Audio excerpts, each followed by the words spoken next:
మరి ఈ ఉగాది రోజే పచ్చడి ఎందుకు చేస్తా ఉంటారు? ఈ ఉగాదికి, ఉగాది పచ్చడికి ఉన్నటువంటి సంబంధం ఏంటి?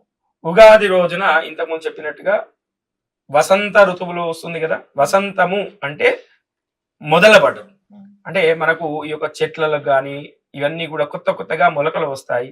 కొత్త కొత్తగా ఆకులు చిగురిస్తాయి. అదేవిధంగా పువ్వులు చిగురిస్తాయి. ఈ ఉగాది రోజున మనము 6 రుచులు కలిపినటువంటి ఒక పచ్చడి తయారు చేస్తాం. ఎందుకు అంటే దీని యొక్క మర్మం ఏమిటి అనంటే, మన జీవితంలో ఉండేటువంటి ప్రతి ఒక్క విషయం, హ్మ్. ఉదాహరణకి కారం. కారం ఎక్కువ తినడం వల్ల మనకేమొస్తుంది? కోపం ఎక్కువగా వస్తుంది. క్రోధం.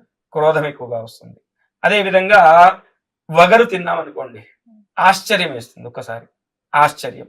అదే విధంగా ఉప్పు ఎక్కువ తిన్నామనుకోండి, బీపీ ఎక్కువ అవుతుంది. హ్మ్. ఉప్పు. అదే విధంగా పులుపు ఆశ్చర్యం లోనేదో పుల్లగా అనిపిస్తుంది. ఈ విధంగా మనము ఉగాది రోజున మన జీవితంలో ఉన్నటువంటి షడ్రసాలు అంటే 6 రుచులు, కారము, ఉప్పు, పులుపు, తీపి, వగరు, తీపి. తీపి ఇవన్నీ కూడా మిశ్రమం చేసి ఎవరైతే పచ్చడి చేసి ఆ పచ్చడిని భగవంతుడి నివేదన చేసి దాన్ని స్వీకరిస్తారో వారి జీవితం అంతా కూడా షడ్రసోపేతమైనటువంటి విధంగా తయారవుతుంది.